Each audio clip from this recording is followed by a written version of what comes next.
Muy buenas noches y bienvenidos un día más al programa Mensajes de Orión. Esta noche, seguro que muchos y muchas lo echabais de menos, ya tenemos la sección con Gramática Parda para hablar de literatura, entre otras cosas. Bueno, espero que os esté gustando los programas que estamos haciendo en este espacio de Gramática Parda, que ya lo conocéis. Bueno, Gramática Parda ya sabéis que es una asociación de escritores a la que pertenezco y una vez al mes, bueno, empezamos con el proyecto este año y una vez al mes tenemos a un componente del grupo para hablar sobre un personaje, ¿no? En este caso todos hemos estado eligiendo o han estado eligiendo a personajes de literatura, ¿no? Pero bueno, también ya sabéis que se ha hablado de películas, hablamos de curiosidades, hablamos de muchas cosas, ¿no? De misterio también un poco en esta sección. Y bueno, esta noche os voy a presentar a Jesús Gandía Núñez y vamos a hablar de Mary Shelley, la autora de, como ya todos conocéis, de Frankenstein, ¿no? Es su obra más popular, entre otras. Bueno, os voy a presentar en primer lugar a Jesús Gandía Núñez, nacido el 27 de agosto de 1947 en Barcelona. Tras los estudios y el cumplimiento del servicio militar, se trasladó a Elda en 1970. Hasta su jubilación administró la tienda de iluminación y listas de boda Aitana 4. Aitana 4. Ahora le preguntaré a Jesús cómo se dice exactamente. Su vida ha estado dedicada al trabajo y la familia, y en sus pocos ratos de ocio, la montaña fue su compañera. Desde los 17 años que subió a su primer 3000 en Pirineos, no ha parado de recorrer más de 3000 de esa cordillera, no se dice así, sin contar los que repitió, todos los picos de Sierra Nevada, y también hizo sus pinitos en varios de los 4000 más altos de los Alpes y en el macizo del Atlas en Marruecos. Desde que se jubiló, fue combinando la montaña con la lectura, y gracias al contacto con Gramática Parda se tomó más en serio este tema de la escritura. En estos momentos tiene creados más de 2100 temas, entre poemas y relatos. En el año 2019 editó su primer poemario, Entre Romeros y Espartos, cuyas páginas huelen a madera húmeda y resina de los bosques, y a tierra impregnada por las huellas de la amistad, el esfuerzo y la lealtad. En el año 2022 edita su segundo poemario, Sutilezas, como su propio título indica. Se refiere a todo lo que es delicado, delgado, tenue, que no todo es cierto. En sentido figurado, la palabra sutil caracteriza a la persona como ingeniosa, perspicaz, aguda, que es poco perceptible. Es un aspecto sutil que afecta a nivel emocional. Y es lo que él pretende con estos poemas, activar las emociones de quienes los lean. Durante más de una década ha estado participando en más de 10 antologías y continuamente en eventos de poesía, en Alicante, La Algueña, Novelda, Monforte, Elche, Biar, Orihuela, Petrel, Elda, Villena, Beneixama, Crevillente, Monóvar y Pinoso, todos ellos en Alicante, y Quart de Poblet y Manises y Ontenient en Valencia. Con esta larga trayectoria de Jesús Gandía, os lo presento y le di la bienvenida al programa de esta noche. Buenas noches, Jesús, ¿qué tal estás? Bien, muy bien, Des. A ver lo que sacamos de esta charla. Eso, a ver lo que sacamos de esta charla. Espero que te guste y que sobre todo lo pases bien, que es lo importante, ¿eh? Yo os he ido enganchando, Pues sí. os he ido enganchando este año, pero bueno, o sea, el fin principal es que lo paséis bien y que disfrutéis haciendo estos programas. A mí me gustaría, antes de entrar en materia con Mary Shelley, que nos contaras un poco sobre tu última obra de Sutilezas. Bien, en Sutilezas hay un surtido de poemas, pues que abarca desde la naturaleza hasta la fantasía y sobre todo, pues reflexiones. Me gusta mucho escribir sobre reflexiones. Y bueno, y de eso va. Hay unos 64 poemas y en ellos pues voy reflejando un poco las cosas que yo siento, lo que observo lo que veo cada día y, bueno, lo que me llama la atención en definitiva. Sí, la verdad es que fui a tu presentación y me gustó mucho, ¿no? Conforme iban saliendo los componentes a leer esos poemas y cada uno tenía su cosa, ¿no? No sé, que Sí. era como, a ver cómo explicarlo, sí, como esa profundidad, ¿no? Que no son poemas así más, Bueno, no son son cosas poemas, cotidianas, sí, son muy pero que las haces cotidianas las cosas que profundas, escribo. son cotidianas pero Sí, profundas. sí, con algo de reflexión Mm, siempre. mm. La verdad es que, la verdad es que me gustó mucho. ¿Tienes algún proyecto en mente este año o para el que viene? Ya que hemos visto Bueno, que tienes mucho ahí acumulado. sí, lo que pasa es que como cuesta tanto, o por lo menos a mí me cuesta tanto seleccionar y formar otro poemario, de momento estoy cogiendo aire para el Mm. próximo. Ya veremos cuándo Poemario, será. ¿no? Poemario también. Puede ser que sea de relatos, porque tengo también muchos cuentos y relatos, y puede ser ¿Tú que dónde cambia. te sientes más cómodo? ¿Con los poemas o con los relatos? Yo con los poemas, pero tampoco me importa. O sea, es que de vez en cuando te sientes un poco saturado de poemas, porque cada día escribo uno. Cuando estoy un poco saturado, pues entonces escribo un cuento Mm. o un relato. Sí, los cuentos son bonitos también, ¿no? Tienen su aquel. Son muy infantiles, son cuentos muy simples, muy sencillos. Pero, bueno, Sí, para parece que todos los hay gente que públicos. le gustan, parece que hay gente que le gustan y mira, yo, pues de vez en cuando escribo uno. ¿Qué te iba a comentar? Para que los oyentes lo sepan, ¿dónde pueden conseguir tus libros, el de sutilezas? Sí, tanto el de sutilezas como entre romeros y espartos que fue el anterior, pueden encontrarlos en la librería Folder de la Gran Avenida y en la librería Pascual de enfrente del campo de fútbol antiguo. Sí. ¿Los Y tienes en también, internet? y también en la librería Eslava también. ¿En internet Y los bueno, tienes? En Petrel, en la librería Petrel también. Vale. Jesús, ¿en internet se pueden conseguir o tienen que ser todos de manera No, no, física? no, no, no. Solamente en las librerías o directamente a mí. Vale. Yo es que con lo de Amazon y todo eso no me aclaro y no he intentado hasta ahora ponerlos ahí. ¿Qué te iba a decir? También pueden ponerse en contacto conmigo y si alguien quisiera Claro, algún libro claro, tuyo claro, también me lo puede decir a mí. claro, claro, ¿Vale? claro, Y sin ya les ningún pondría problema. yo en contacto contigo o de alguna manera y ya pues se Claro. vería la manera. Si no, pues me pueden preguntar dónde están los puntos que han nombrado y yo pues les diría, les diría exactamente dónde pueden, a qué librería pueden acudir. Si quieres que te lea un poema de este de sutilezas, Sí, pues por te leo favor. un poema cortito y mira, por ejemplo, uno de fantasía, un poquito de fantasía también. Vale. La luna llena. Caminando por la arena, asomó sobre el mar la luna llena. Era tan tentadora y bella que no pude evitarlo. Di un gran salto y me hice con ella. Tú eres mi diana perfecta, el centro de mi existencia, la causa verdadera de la dirección de mis flechas.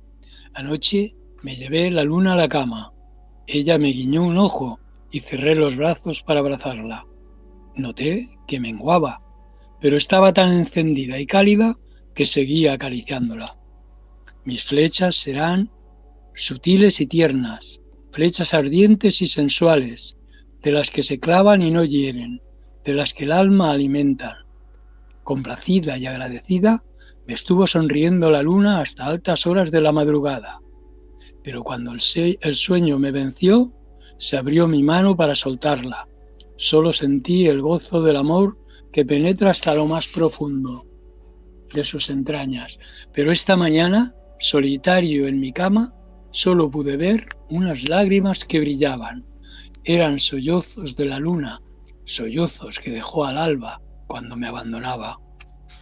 Oh, qué chulo. Pues ese ves. Oh, qué chulo. Mira, ya ha sonado la música de fondo y todo. Ha quedado justo. ¿Estás ahí, Jesús? Sí, estoy aquí. Ah, vale. Que se escucha por ahí un móvil. Ha sonado un móvil y... Sí, pero es que ha quedado perfecto. Ha sonado justo cuando se acaba el poema. Chicos, no he tenido que poner yo ni la música ni nada, fíjate. Qué bien ha quedado. Qué maravilla. ¿Has visto? Sí, es que está todo Pues mira, programado. Está todo programado. Cosas del misterio, ¿no? Sí, y del directo, porque bueno, nosotros estamos grabando, bueno, yo estoy grabando el programa ahora, pero lo van a ver, lo van a escuchar los oyentes, lo estarán escuchando ahora mismo el fin de semana, en diferido. Muy bien. Bueno, vamos a ir entrando. Bueno, antes de entrar en materia, una última cosa. Este fin de semana hemos presentado aquí en La Voz de la Montaña. Y la verdad es que viendo y leyendo tu biografía, eres un montañero 100%.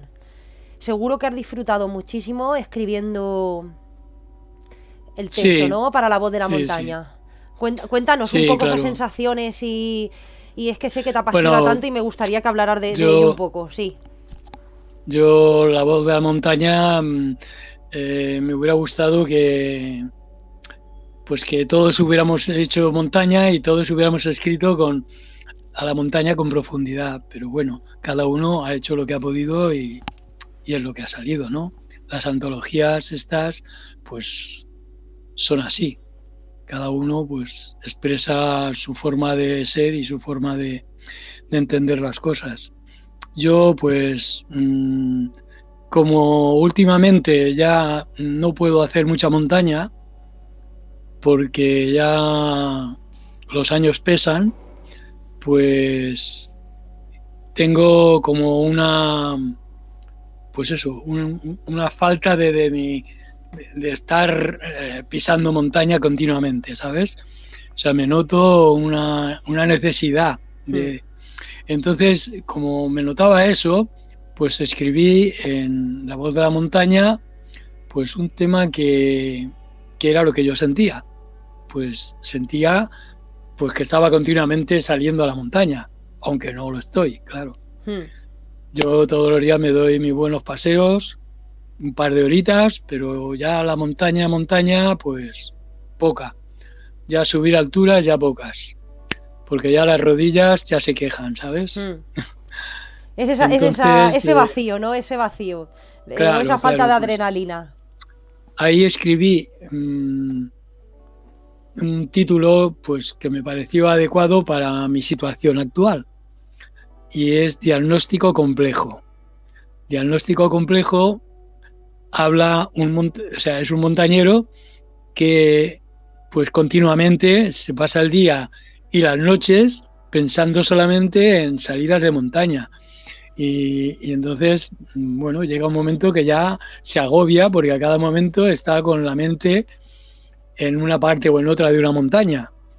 Y bueno, vive un poquito al margen de la vida cotidiana porque su mente siempre está por ahí de excursión. Y bueno, pues este montañero pues está buscando en los médicos una solución para esto y todos le dicen que que eso no es nada, que es pasajero y que eso se pasa y ya está, que no le dan ni medicación ni nada. Total que al final un amigo me dice, pues, ¿por qué no vas a este médico que es montañero? Voy a ese médico que es montañero y me dice el hombre, pues yo le recomiendo que se vaya 15 días a Cazorla, porque yo durante toda mi vida, aunque aquí en Moros y Cristianos en el mes de junio la gente se queda para asistir a la fiesta, pues yo cogía y me iba a Cazorla todos los años. Y me tiraba allí pues 3 o 4 días. Los 3 o 4 días de Moros y Cristianos, si era viernes, sábado y domingo y lunes, pues esos días yo en Cazorla. Y entonces el médico pues me dice, pues vaya usted a Cazorla 15 días. Y si en 15 días no se ha recuperado y sigue con esos síntomas, pues aguante un poquito más tiempo.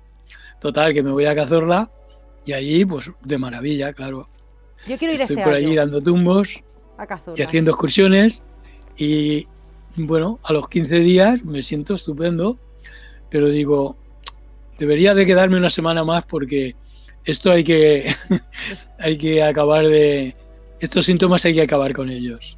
Total, que me quedo una semana más y digo, madre mía, en casa ya no me dejarán ni volver.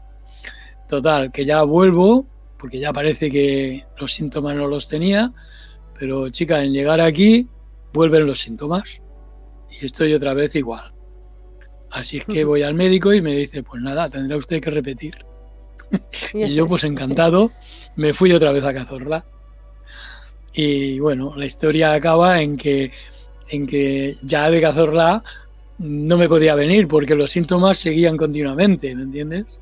Sí, sí, sí. Bueno, quiero decirte que entonces en todo este recorrido, o sea, en todo este tema, voy haciendo escalas por todos los rincones de Cazorla. Voy dando referencias de todo lo que conozco de Cazorla, que es pues todo Cazorla. Porque como he ido tantos años, pues todos los rincones los he visitado, ¿me entiendes? Muy interesante. Y bueno, de eso trata mi tema. Muy interesante, lo tomaré como referencia para cuando vaya yo este año. Bueno, que quiero ir yo por he leído primera el vez. tuyo y también está muy bien. Quiero ir este año a Cazorla. Pues te lo recomiendo, porque aquello es una maravilla. Sí.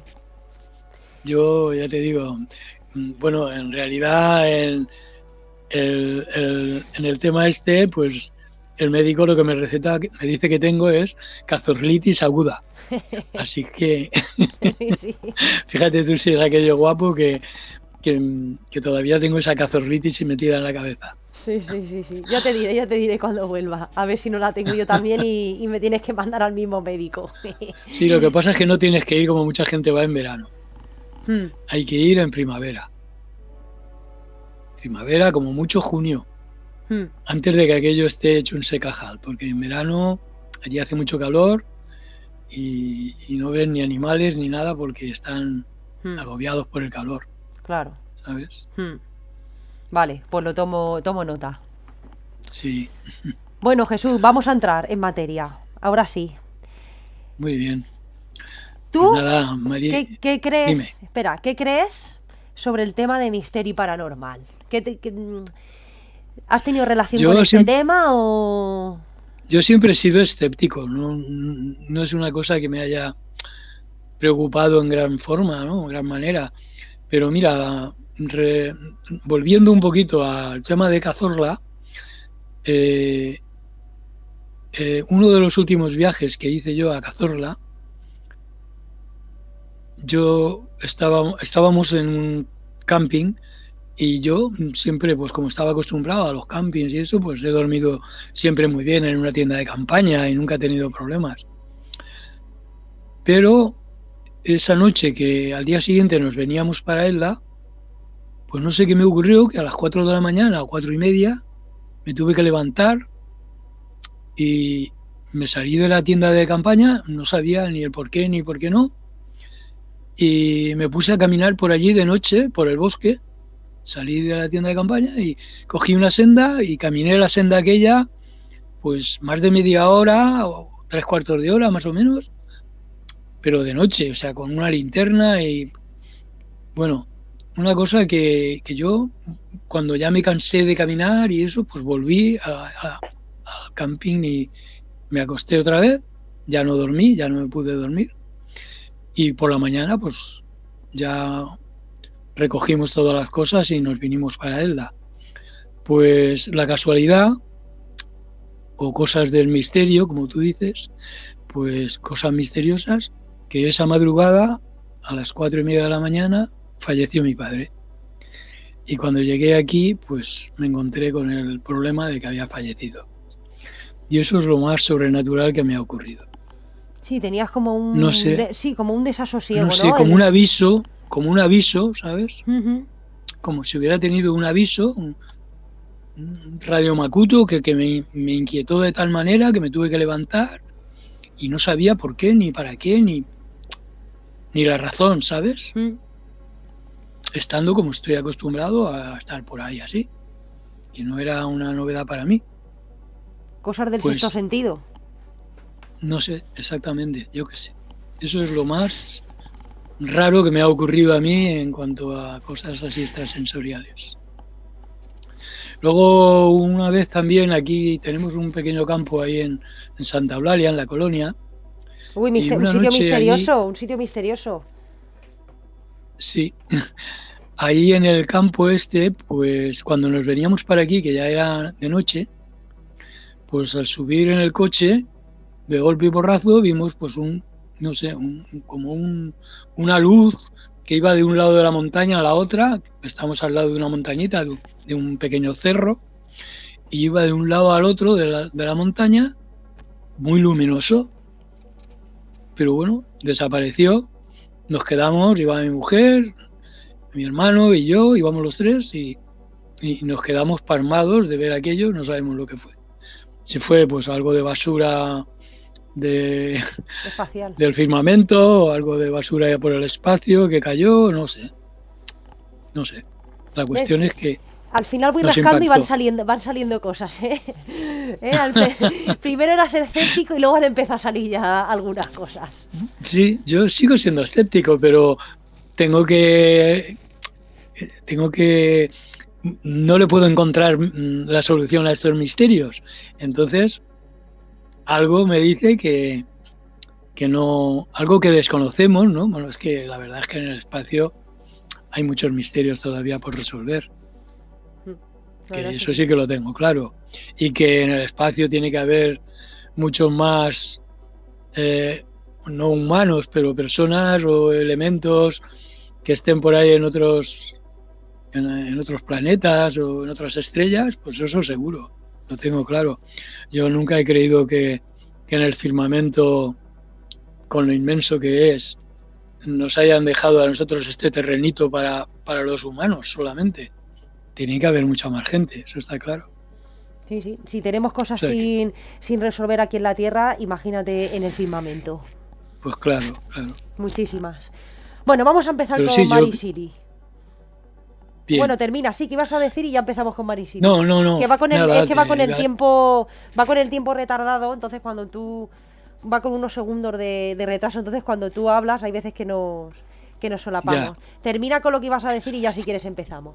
No, simplemente eso, pues eso, que siendo la Tierra tan pequeñita como es imposible que alguien que haya creado este universo lo haya hecho y solamente haya permitido que haya gente aquí en este pequeño planeta, ¿entiendes? ¿Para qué Exactamente, crear tanto universo si no hubiera más vida? claro. Sería inútil. Sí, por Esa es la sentido razón común que es yo, así.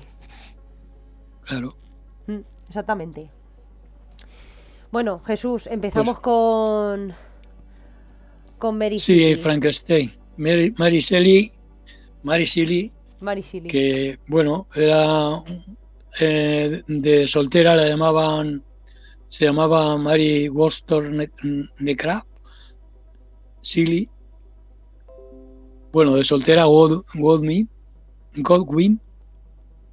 nació en Londres el 30 de agosto de 1797 y murió el 1 de febrero de 1851, bastante joven. Mm. Pues eso, fue una escritora, dramaturga, ensayista, biógrafa, británica, claro, reconocida principalmente por ser la autora de la novela gótica Frankenstein, o el moderno Prometeo, que la editó en 1818, considerada la primera novela de ciencia ficción moderna y que logra inaugurar el género de ciencia ficción. También editó y promocionó las obras de su esposo, el poeta y filósofo romántico Percy Bysshe Shelley. Su padre fue el filósofo político William Godwin y su madre la filósofa Mary Wollstonecraft, escritora del libro fundacional del feminismo, La vindicación de los derechos de la mujer. Así es que creemos que es ahora cuando se está el feminismo en su momento álgido, cuando, pues eso, hace 200 años o 200 y pico de años que ya habían mujeres que vindicaban los derechos de la mujer. Bueno, esta escritora pues aunque su principal novela ha sido Frankenstein, porque ha sido la mejor considerada de todas, pues escribió unas cuantas más. Antes de Frankenstein, sí, hizo también un escrito que era más bien pues como un relato de unas vacaciones pasadas por los Alpes y por Suiza, por Austria, por Francia, más bien como un relato de unos días, ¿sabes? Y después ya se dedicó a escribir esta novela. Esta novela, en realidad, pues fue como una apuesta que hicieron, pues, entre varios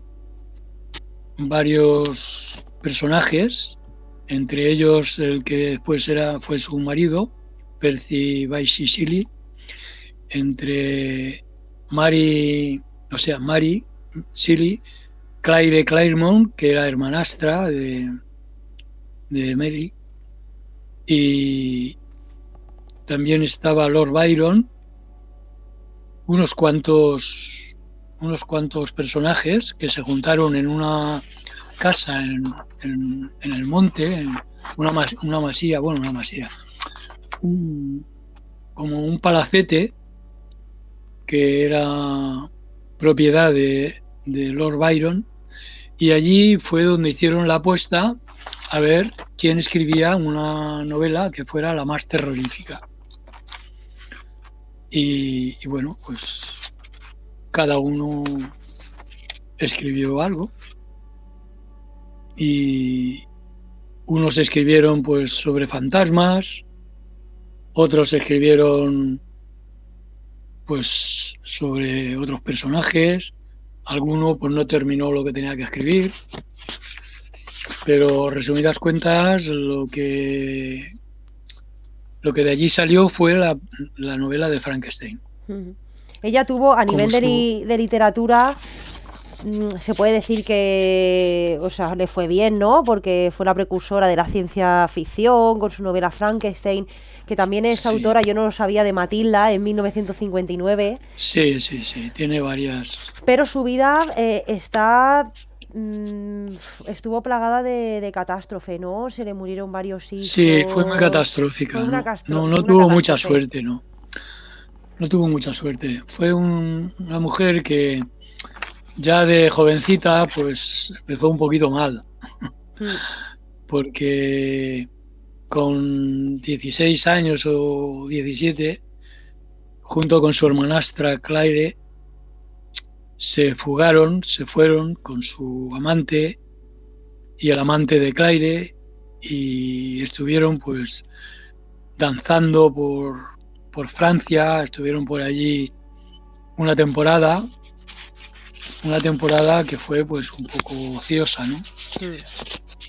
Y en ese tiempo, durante esos años, un par de años, pues Mary Shelley tuvo pues un aborto, tuvo luego una niña que se murió, en fin, fue bastante accidentado. Aunque ella venía de una familia que era muy culta, pues como a partir de ese momento como quien dice, se divorció de la familia, pues claro, esa familia que sí que la podía haber ayudado y la podía haber tenido bien atendida, pues no estuvo por la labor. Y ella pues ya se tuvo que atener a lo que su marido, que después se casaron, su marido Percy, pues que era escritor también, pues se casó con él y bueno, y fue teniendo mala suerte porque él también, por lo visto, la engañó bastantes veces, pero ella estaba tan enamorada de él que lo soportaba. Es lo que pasa. Inició su relación con este hombre porque era un seguidor de su padre era filósofo, y Percy Bysshe era escritor y seguía mucho a su padre. Y en las ocasiones que visitaba a su padre, pues conoció a Mary. Y pues eso, se escaparon, huyeron de allí de la casa familiar, se fueron a Francia, viajaron por toda Europa y claro, a su regreso a Inglaterra, pues estaba embarazada. Y las deudas y las constantes desgracias que tuvo por el fallecimiento de su hija, que nació prematura, pues lo pasó muy mal. Se casaron a finales de 1816 porque en esta época ya la esposa de Percy, porque estaba casado, Harriet, se suicidó.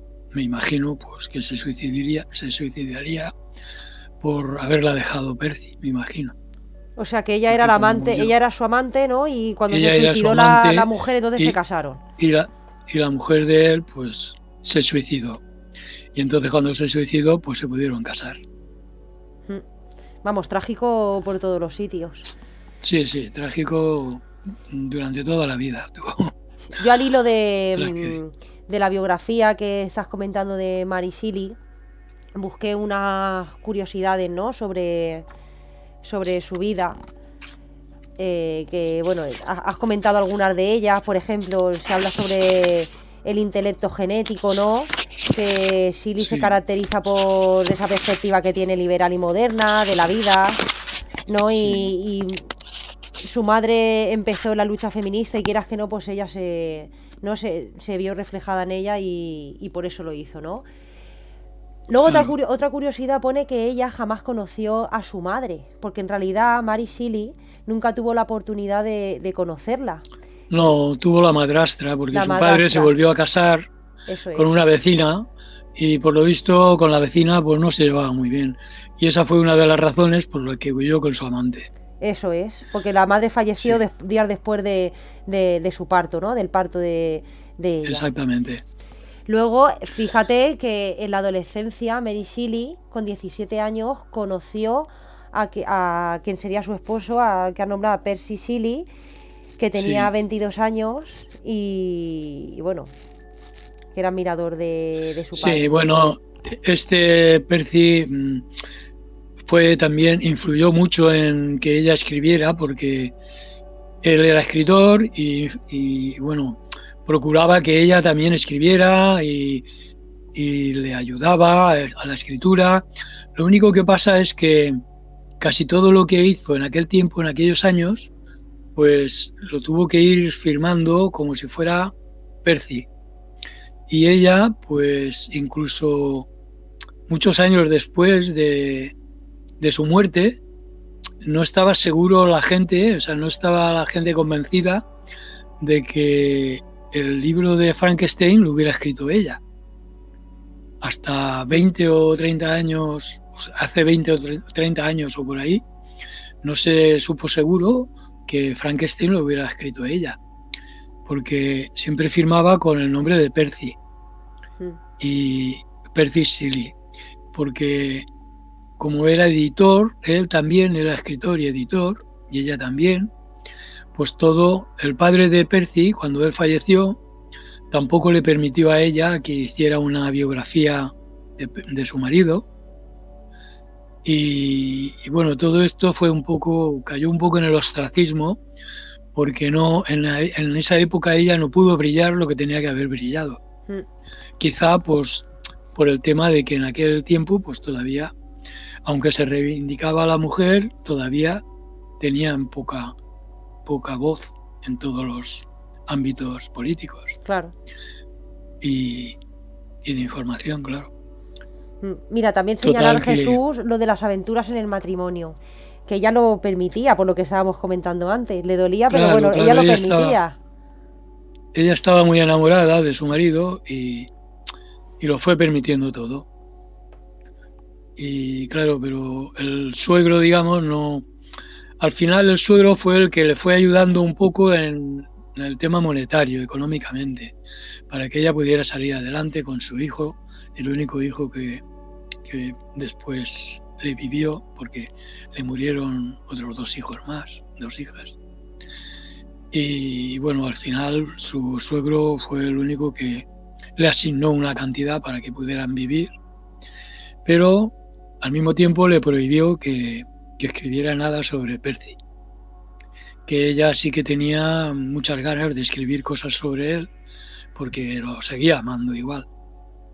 La muerte de su marido también fue pues otra tragedia, porque fue algo todavía muy misterioso, ¿no? Todavía fue una cosa muy misteriosa. Quería viajar desde Pisa hasta Livorno, Percy Shelley, donde estaba Lord Byron, para lo que quería poner a prueba el barco que había acabado de construir, el Don Juan. Nos dice Trelawney que iba también en otro barco, propiedad de Byron, el Bolívar, que Shelley no era un gran marinero, Percy no era un gran marinero, apenas sabía nadar, y por problemas de aduana salió a navegar con 2 tripulantes, dejando a Trelawney en Bolívar, en el barco Bolívar, esperando permisos. Al mismo tiempo salieron del puerto 2 pequeñas barcas italianas que siguieron la estela del Don Juan, ante la mirada preocupada de Trelawney. Horas después se desató una fuerte tormenta y el barco de Shelley desapareció. Las otras embarcaciones llegaron a puerto y manifestaron que no sabían qué había podido pasar. A los pocos días apareció el cuerpo de Percy. Había muerto ahogado. Todo apuntaba a que el barco había volcado. Pero Trelawney no se lo creyó. Según él, al examinar el Don Juan, encontró un fuerte golpe en el casco que parecía provocado por el impacto de otra embarcación. Desde entonces siempre mantuvo que había sido atacado por otros 2 barcos, pero nadie le hizo caso. Casi 40 años más tarde, uno de los marineros que Trelawney acusaba confesó, o al menos eso dicen, en su lecho de muerte, que al parecer pensaban que el que viajaba en el Don Juan era Lord Byron, conocido por viajar siempre con una fuerte suma de dinero. Al intentar abordar el barco para robarle, provocaron su hundimiento.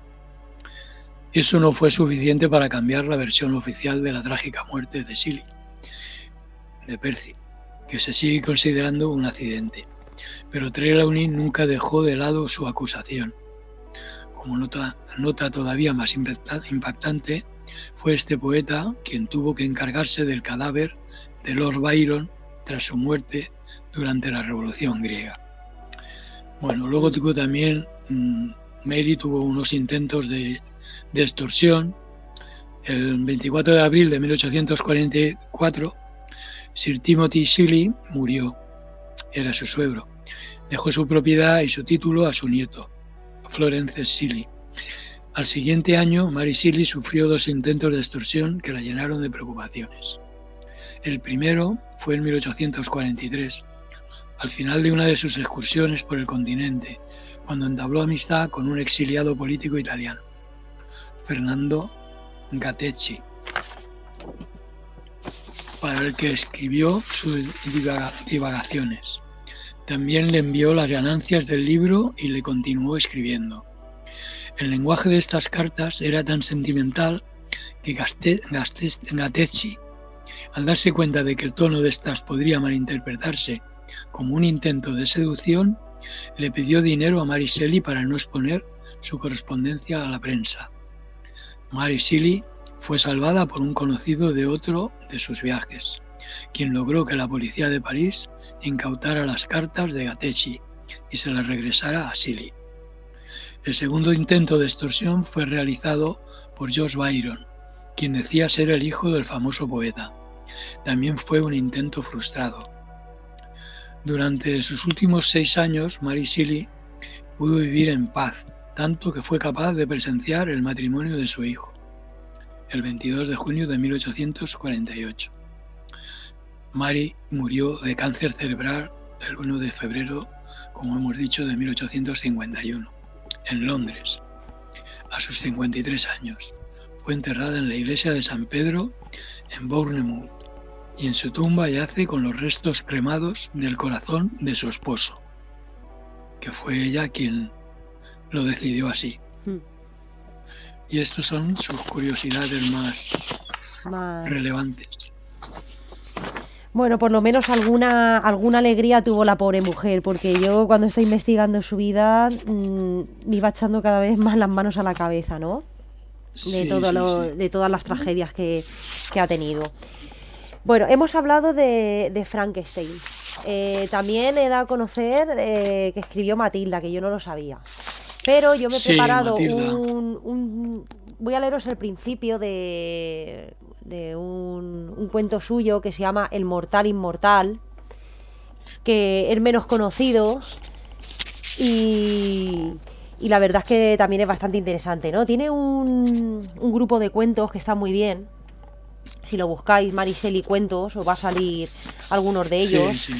Y bueno, por ejemplo, en El mortal inmortal, aquí se nos cuenta la historia de Wincy, un joven estudiante de alquimia que tras hacer la típica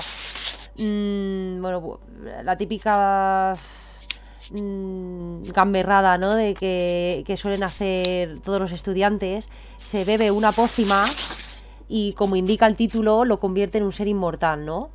Provocándole más daño a nivel físico y mental.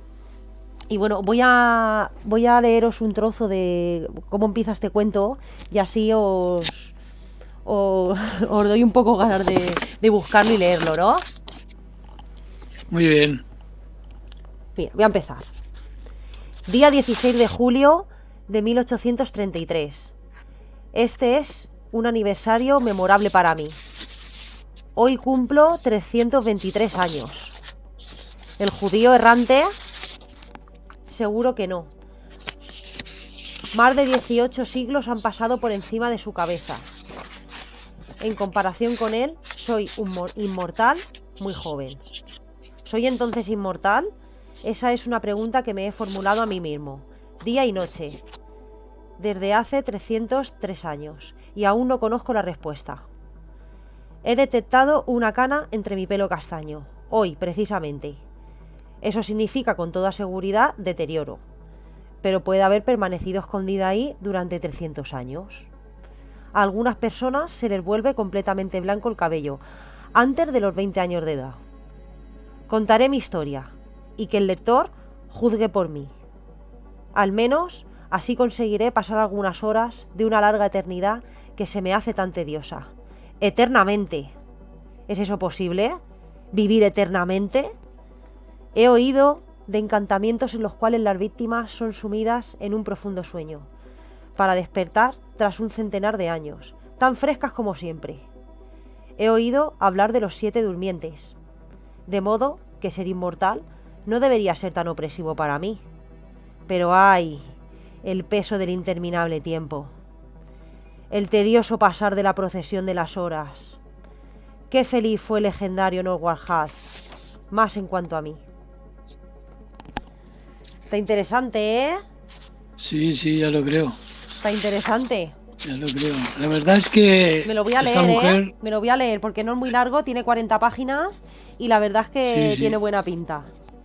La verdad es que tiene unas cuantas novelas que están con unos temas muy trascendentes, porque tiene este otro del último hombre que también tiene, no sé, dicen que fue quizás una de sus novelas más importantes, una de las más destacadas. Sí.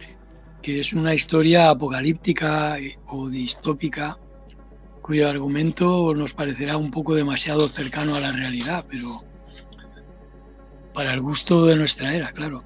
Y es que trata de una historia de Lionel, un joven antimonárquico que vive a finales del siglo XXI y se ve involucrado en todo tipo de problemáticas políticas y batallas, para luego tener que sufrir consecuencias de una devastadora pandemia que arrasa por todo el mundo y lleva al protagonista y al resto de personajes a un trágico final que no pronostica nada de optimismo. Es una de las novelas que dicen que más calidad tenía de lo que escribió. Sí, sí, pues entonces me la apunto también para, para leerla. La Sí, verdad sí. es que y la forma de escritura es muy cercana, Bueno, no se nota yo... nada, no se nota, no sé, nada ajena al lector, ¿no? Es muy, muy cercano No, todo es y que expresiones muy además es que coloquiales. te das cuenta que podría estar escrito ahora, en estos años, ¿me entiendes? Sí, sí. Que cosas que ha escrito esta mujer que dices, es que podría ser de ahora, podría ser una lectura de cualquier libro recién editado, ¿no? Sí, sí, claro. Porque no... ¿Te apetece leer Bueno, algún y si fragmento? quieres, ¿Tienes hablamos un tu...? poquito de Ah, Frankenstein. vale, sí, vamos a hablar un poco de Frankenstein ya. Sí, bueno, Frankenstein, Mary Shelley, pues creó ahí unos personajes. Víctor Frankenstein, en realidad, pues es el... Yo siempre había creído que era el monstruo y resulta que no, que Víctor Frankenstein es su creador, ¿Mm?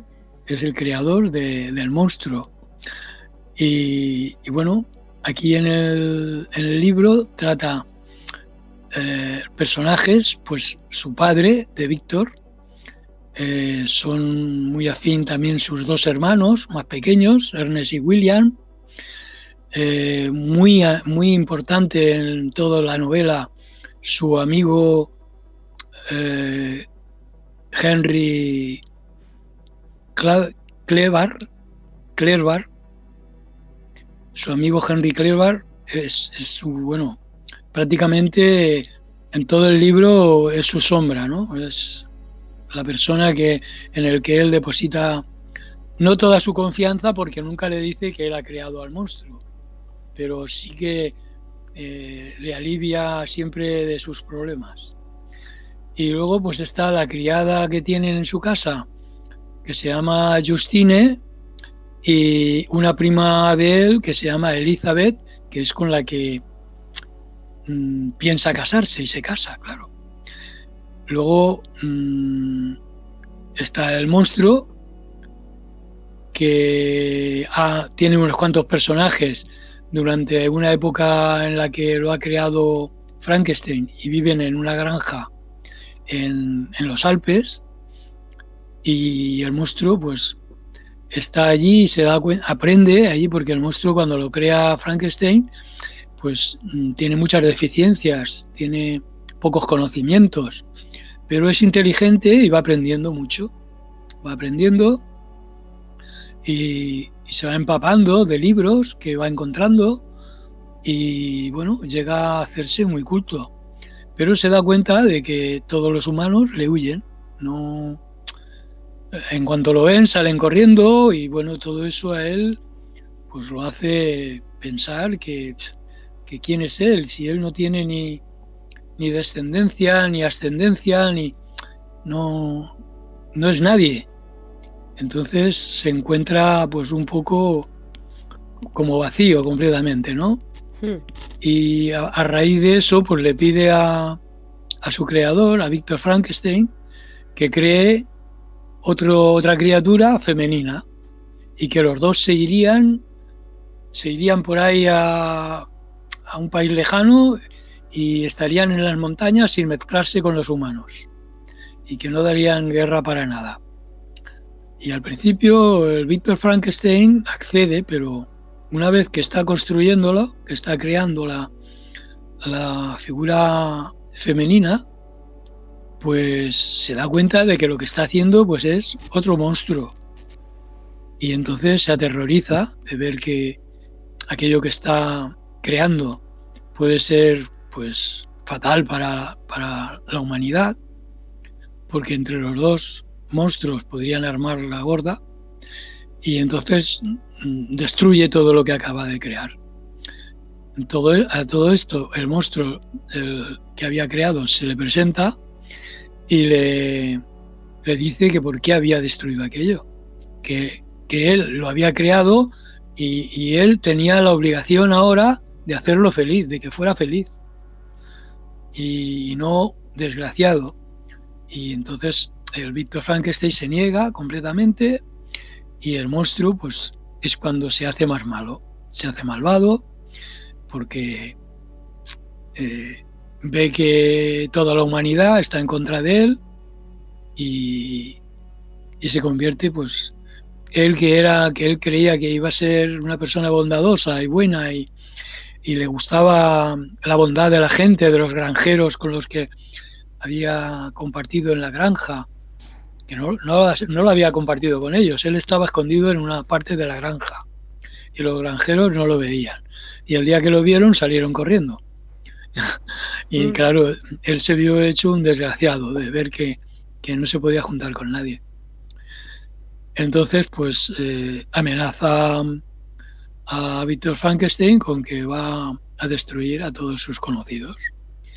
Y sobre eso va tratando el tema del libro. Yo no me lo he leído. En realidad, yo no me lo he leído. ¿Tú te lo has leído, Jesús? Yo sí. No solo me lo he leído, sino que lo hemos analizado. Lo hemos comentado en unas tertulias de estas dialógicas. Ah, sí. Que ahora te daré algunos resultados, algunas conclusiones que hemos sacado de esas tertulias. Ah, muy interesante. Porque sí, son muy interesantes. Bueno, pues resulta que un poco el tema o el esquema del libro lo plantea Mary Shelley, pues con un científico que quiere hacerse famoso y este hombre, pues, que tiene dinero, tiene riqueza, dispone económicamente de dinero y quiere hacer un viaje experimental por todo el Polo Norte para hacerse famoso.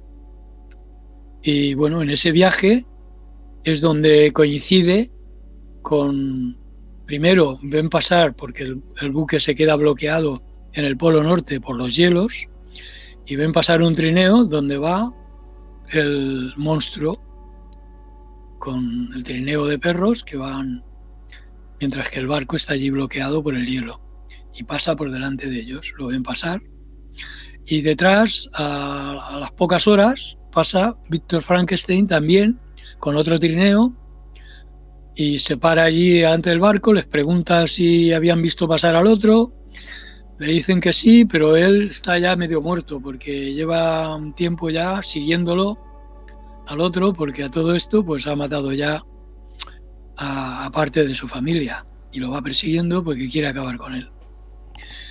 Entonces lo ven tan mal, en tan malas condiciones a Víctor Frankenstein, que lo hacen subir al barco y lo cuidan, lo tratan medicalmente y lo mejoran un poquito, y bueno, se hace muy amigo del capitán del barco, Víctor Frankenstein. El científico el capitán del barco, pues es un hombre que también le cuesta mucho hacer amistad con nadie, y cuando Víctor Frankenstein le cuenta toda su historia, pues se hace muy amigo de él y comprende, todo lo que le explica y le cuenta. Y bueno, poco después, pues Mary Shelley quiere dejar un poquito el final del libro un poquito a que cada uno piense lo que quiera. Y no te voy a decir cómo termina. No, claro, si no me dan ganas de leerlo, claro. ¿Qué conclusiones sacasteis en esas tertulias? Bueno, te las voy a leer algunas, porque están muy interesantes. Mira, algunas de las conclusiones era la importancia de visibilizar las obras realizadas por mujeres, sobre todo en momentos de la historia en que no se les permitía participar en la cultura, y muchas de ellas tuvieron que usar seudónimos, caso de la Mary Shelley. Entonces, muchas cosas que escribieron las mujeres en toda esa época, pues no salieron en la luz porque se escribieron con seudónimos. Luego, el concepto de amistad está en todo el libro, con su amigo Henry Cleaver. Durante todo el libro es, digamos, la persona que siempre está ayudándole para todo, que lo intenta encauzar, pero en ningún momento él es capaz de comentarle que había creado a esta criatura y que esta criatura iba matando a parte de su familia, a sus amigos. Entonces, en ningún momento es capaz de reconocer todo esto. Dice, el concepto de amistad, dice, alguien que te apoya y te ayuda a mejorar, alguien con quien compartir tus sentimientos y tus éxitos, alguien cuya mirada contesta a la tuya. Esas son deducciones que sacamos del libro. El dolor de la pérdida de un ser querido, porque también en el libro pues hay un momento que muere, al principio muere la madre de Víctor Frankenstein y bueno, te das cuenta de que al principio pues es algo horrible, ¿no? Pero después, conforme pasa el tiempo, se conservan solamente los buenos recuerdos de esa persona. Claro. ¿No? Y en el libro, la autora, con sus 17 años cuando la escribió, pues trata con mucha delicadeza el tema este, ¿no? De la muerte. Es impresionante ver con la delicadeza que lo trata. Y luego pues nos hacíamos una pregunta, ¿estamos preparados para esta cultura, para ver morir un familiar? Para un familiar pues mayor que nosotros sí que estamos preparados, pero para uno más joven pues no, esa es la verdad. Y eso lo hablábamos también Luego, este fin de semana cuando presentamos el libro así en petit comité, ¿no? El tema sí. de la preparación, ¿no? A la muerte. Interesante. Claro. Luego, cualquier avance científico, sacamos la conclusión de que debe ir siempre acompañado de parámetros éticos y morales, ¿no? Si no son beneficiosos para la mayoría, pues ese conocimiento no nos sirve. Debe de ser difícil también pues ponerle límites, ¿no? Para no transgredir la moral de la naturaleza, porque no sabemos nunca dónde está ese límite. Pero bueno, siempre la moral y la ética nos tiene que servir para saber hasta dónde podemos llegar y hasta dónde no. Claro. Sin que haya unas leyes establecidas, ¿no? En base a eso, sino la moral y la ética de la sociedad y de uno mismo. No es que, claro, no es que hayan establecido nadie las leyes esas, pero la ética de cada uno pues debe de pensar hasta dónde puede llegar, ¿no? Y a dónde no. Luego hay mucha gente centrada en conseguir sus objetivos y no disfruta del camino y del proceso. Volviendo, por ejemplo, a mis salidas a la montaña, te puedo decir que yo salía 3 veces. Me tiraba 3 meses antes de llegar el verano para irme a Pirineos, tratando el tema de los picos que íbamos a subir, empapándome y empollándome de todas las rutas y de todo lo que hay por allí y todo lo que hay escrito sobre aquella zona. Luego cuando iba y lo veía, y luego cuando lo contaba, porque luego lo relataba y lo volvía a contar, ¿no? Entonces, aquí, en este caso, estos científicos, pues para ellos simplemente cumplir su objetivo era lo que querían. No disfrutaban del camino, del proceso, ¿me entiendes? Claro. Simplemente determinar, como le pasó a este, ¿no? Que cuando consiguió que el monstruo que creó se moviera y hablara, pues entonces su felicidad fue completa en aquel momento. Pero mientras que lo estuvo creando, sufrió mucho, porque lo estaba creando a base de trozos de cuerpos de cementerios. Claro, sí. Y, o sea, le fue costando mucho trabajo, no disfrutó, padeció mucho para eso. Luego, pues, también estamos viendo que hay mucha violencia y muchos valores negativos, ¿no? Con tiranía y mucha competitividad hoy en día. Y eso también se deja ver en el libro. El libro también se aprecia esa violencia y esa competitividad de querer ser los mejores. Bueno, en la vida todo lo que hacemos pues tiene sus consecuencias y lo que sembramos es lo que cosechamos. Claro. Al verse privado de sus necesidades uno, pues puede verse empujado pues a una versión pues más violenta y agresiva, ¿no? La verdad es que se desprenden muchas cosas interesantes de esas tertulias teológicas. Lástima que Ya me lo creo, coincida ya lo creo. con el horario de trabajo, ¿no? Pero la verdad es que es Pues una propuesta muy interesante que se empezó a hacer este año y muy se bien. hace a las 7:30, es muy interesante porque se hace online y luego aquí Mariseli pues refleja que cuando la sociedad nos aprecia y nos valora, pues podemos desarrollarnos en todos los aspectos. Y, y todo lo contrario, pues cuando la sociedad pues es negativa con nosotros, ¿no? Que entonces no avanzamos para nada. Justo. Luego, con el aprendizaje de cosas se adquiere siempre la conciencia, mucha más conciencia. También pues se dio la connotación de que no se puede permitir nunca el crimen. El crimen siempre está injustificado, ¿no? Por mucha razón que tuviera el monstruo este, porque no le creaba una figura femenina, pues no estaba bien lo que hacía. Luego también, pues, sacamos la conclusión de que toda persona pues tiene derecho al amor, que es lo que le pasaba a esta criatura, ¿no? Que creó Frankenstein, pues que no le dio derecho al amor. Luego, pues ser ciego o fijarnos en la apariencia podría ser una virtud, ya que valoraríamos otras cualidades. Quiere decirse que a veces nos fijamos solamente en la apariencia de la gente y si fuéramos ciegos, pues seguramente valoraríamos distintas cualidades de las que valoramos cuando vemos a la persona. Y de estas personas se Mm, aprende mucho.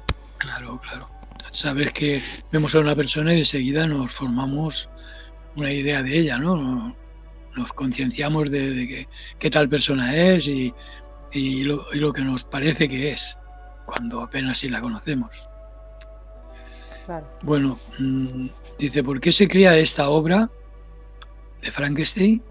En el Génesis y en toda tradición, primero el hombre y luego la mujer.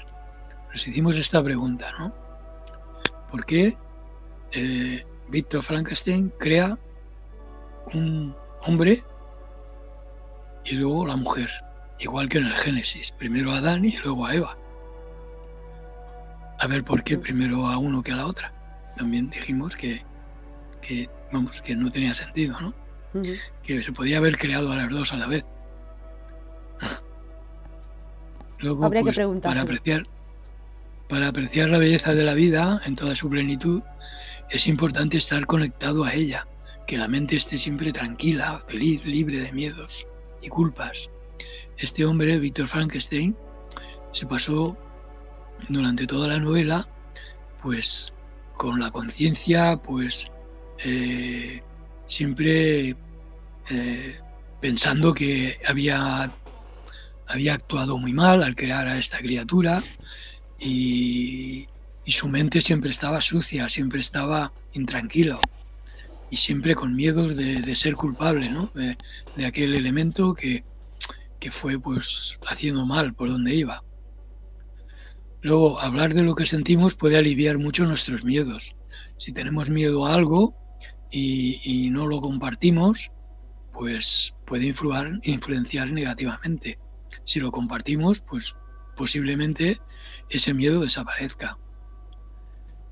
Luego también en el libro las descripciones que hace de paisajes son impresionantes.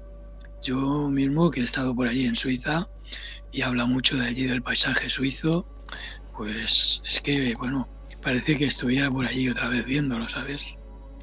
Y te sumerges en lo que escribe esta mujer con 17 años, como si estuviera, aunque sí que había estado por toda esa zona, ¿no? Pero es que lo relata muy bien, lo especifica todo con una claridad que parece que estás allí visitando. Muy interesante. Luego, aunque dos personas estén en el mismo sitio viendo lo mismo, pues sus actitudes siempre son distintas. Cada uno pues lo contempla desde un lugar diferente, ¿no? Desde su circunstancia. Y cuando uno está bien, pues todo fluye mejor y es más bonito. Pero como en este caso, pues iban por allí, viajaban por Suiza y iba con su amigo Henry Klebar, y el otro pues hablaba de todo muy bien y todo le parecía precioso y bonito, y sin embargo pues a Víctor Frankenstein pues no le veía no le veía lo bonito por ningún sitio, ¿me entiendes? No apreciaba lo bonito que había por allí.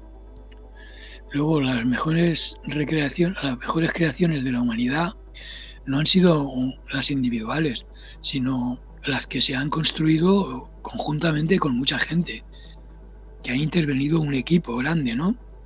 Esas han sido las mejores creaciones que hemos hecho. Las individuales, hay pocas que hayan sido muy buenas. Luego también nos hacíamos la pregunta de si estamos creando una inteligencia artificial que puede ser que llegue un día que nos domine. Puede ser que a la altura que estamos ya de creando todos estos robots y todos estos aparatos que se están creando hoy en día, puede que llegue un día que nos dominen y que puedan con nosotros, ¿no?